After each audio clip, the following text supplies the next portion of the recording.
कालचा राडा पाहायला मिळाला. पोलिसांनी समजण्याचा प्रयत्न केला. एकेकाला घराबाहेर काढून मारून टाकण्याची. बघा, मला कोणाची नावं घ्यायची नाहीत, ही गुंडागर्दी आहे.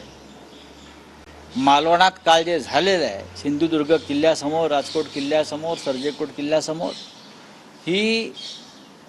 हा गृह खात्यावर महाराष्ट्राच्या थुंकण्याचा प्रयत्न आहे भाजपच्या गुंडाने.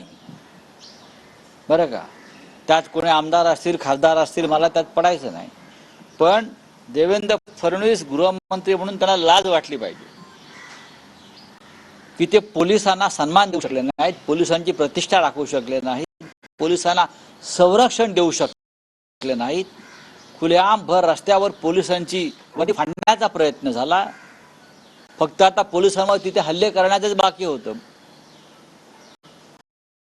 पोलिसांच्या तोंडावर थुंकण्याचा प्रयत्न काल झाला छत्रपती शिवरायांच्या किल्ल्यासमोर. काय करतात गृहमंत्री समर्थन करतात त्या गोष्टीचं. काय तर म्हणे त्यांची बोलण्याची स्टाईल आहे. मग आम्ही बोलतो आमच्यावर का गुन्हे दाखल करता, आमच्या लोकांवर कसले गुन्हे दाखल करता. प्रश्न छत्रपती शिवाजी महाराजांच्या पुतळ्याचा नसून महाराष्ट्राची संस्कृती संस्कार हा या निमित्तानं पूर्णपणे फडणवीसांच्या काळामध्ये उद्ध्वस्त झालेला आहे. राष्ट्रवाद राष्ट्रभक्ती ही नावं घेतात तोंडी लावायला, पण राष्ट्रभक्ती आणि राष्ट्रवादाच्या नावाखाली या भाजपच्या लोकांनी जेवढा भ्रष्टाचार आणि व्यभिचार आणि अनाचार केलेला आहे तेवढा कोणी केला नसेल. शिवाजी महाराजांच्या पुतळ्याच्या निर्मितीमध्ये हजारो कोटी रुपये खाल्ले त्या लोकांनी. हेच पैसे निवडणुकीत राजकारणात वापरलेले आहेत, खास करून सिंधुदुर्गात वापरले असतील.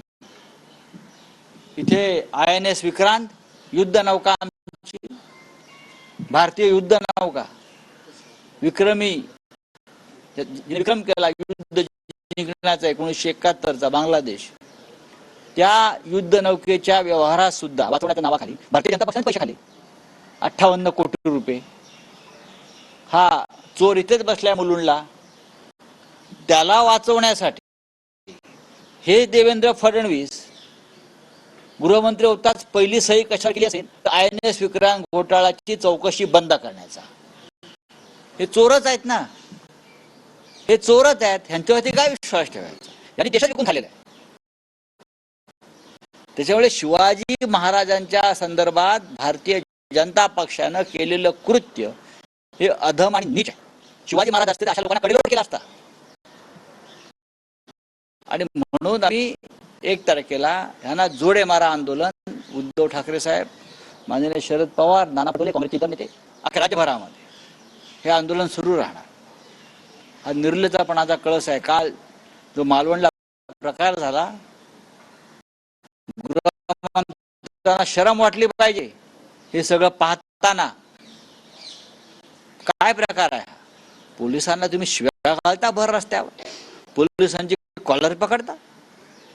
गृहमंत्री आपण तुमच्या काळजाला धक्का नाही बसला की माझ्या पोलिसांवर माझ्या पक्षाचे गुंड शिव्या घालतायत, धक्काबुक्की करतायत, धमक्या देतायत.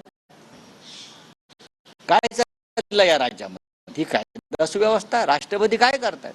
राष्ट्रपतींना पश्चिम बंगाल मधल्या कायदा सुव्यवस्थेची चिंता आहे.